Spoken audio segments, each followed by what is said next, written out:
Shalom, naitwa Richi Mbilinyi, mwalimu wa neno la Mungu.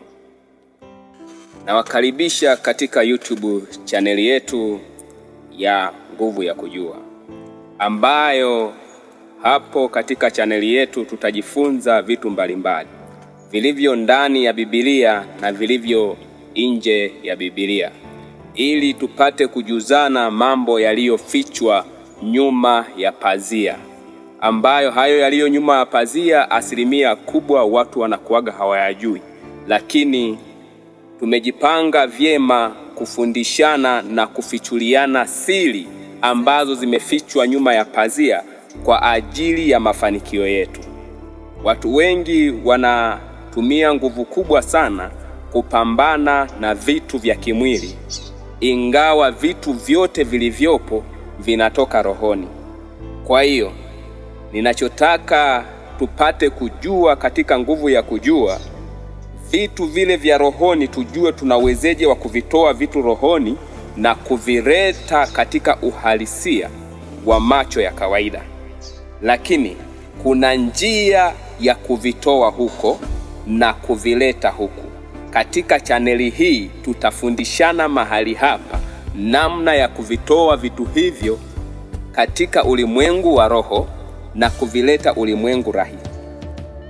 Kwa ajili hiyo, kitu kimoja ambacho napenda niwajuze, kitu kizuri sana. Matatizo mengi yanayowakabili wanadamu wa sasa, yani ni matatizo ya kutokujua peke yake. Nitolee mfano. Magonjwa yanayowakabili wanadamu ni kukosa tu kujua mfumo sahihi wa kuishi. Ndio unakuta wanakabiliwa na magonjwa mbalimbali. Lakini katika ulimwengu wa roho, vile vitu huwa vinakuwa tayari viko dhahiri.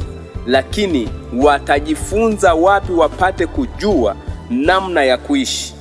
Itabidi unifuatilie katika chaneli hii ili upate kujua namna ya kuishi. Ujue kuishi kimwili, ujue kuishi kiroho. Kwa sababu Yesu alisema vita yetu siyo ya damu na nyama, bali ni katika roho. Anavyosema ni katika roho, manake ameshaondoa ule uhalisia wa kupambana kimwili, ila kila kitu natakiwa upambane kiroho kitokee kimwili. Na mtu yeyote anayeweza kuoperate vitu vizuri rohoni, huyo mtu huwa anakuwa ana uwezo mkubwa sana sana katika ulimwengu huu tulionao wa kimwili. Na wapenda sana.